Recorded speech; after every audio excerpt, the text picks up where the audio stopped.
Let's know more about cataract from the experts.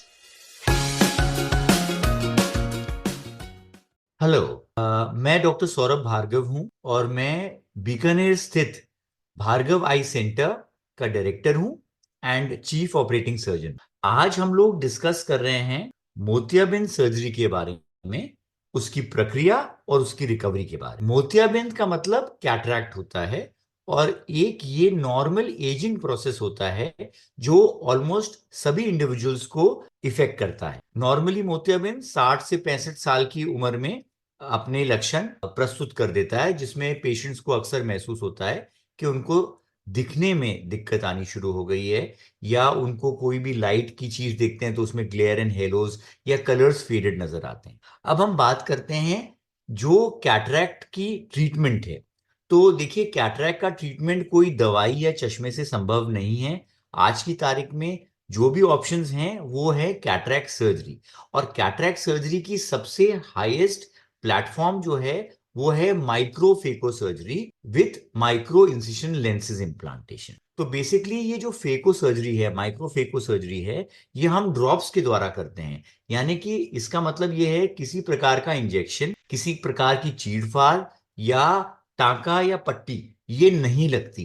तो patient microscope के under आराम से माइक्रोस्कोप की लाइट पे देखते हैं, ड्रॉप्स डाल के उनका ऊपर की सरफेस सुन्न हो जाती है और सर्जरी की प्रक्रिया चालू हो जाती है। फेको इमल्सिफिकेशन में या उससे भी एडवांस जिसे मैं कहता हूं माइक्रोफेको में 2.2 मिलीमीटर का मिनिमम इंसेशन साइज रहता है, जो कि वर्ल्ड का सबसे छोटा इंसेशन होता है। और इसके द्वारा हम फेको यानी कि अल्ट्रासोनिक, हाई अल्ट्रासोनिक एनर्जी द्वारा मोतियाबिंद को उसकी जगह पे ही घोल देते हैं। जब मोतियाबिंद घुल जाता है तो फिर कॉर्टेक्स रिमूवल और पॉलिशिंग हो जाती है, और जो मोतियाबिंद की थैली होती है उसी में एक आर्टिफिशियल लेंस इंप्लांट हो जाता है। आज की तारीख में सबसे एडवांस लेंसेज हैं हाइड्रोफोबिक लेंसेज, और ये 2.2 mm के इंसिशन से ही आंख के अंदर इंप्लांट कर दिए जाते हैं। इन लेंसेज में भी 2 से 3 प्रकार के होते हैं।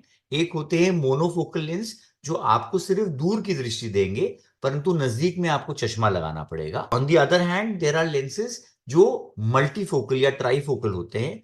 उनमें ये फायदा रहता है कि हमें ऑपरेशन के बाद चश्मे की आवश्यकता पड़ती ही नहीं है, यानी कि हम दूर, इंटरमीडिएट और नजदीक बिना चश्मे पढ़ सकते हैं। एक और प्रकार का लेंस आजकल बहुत पॉपुलर हो गया है, जिसको ईडॉफ लेंस कहते हैं।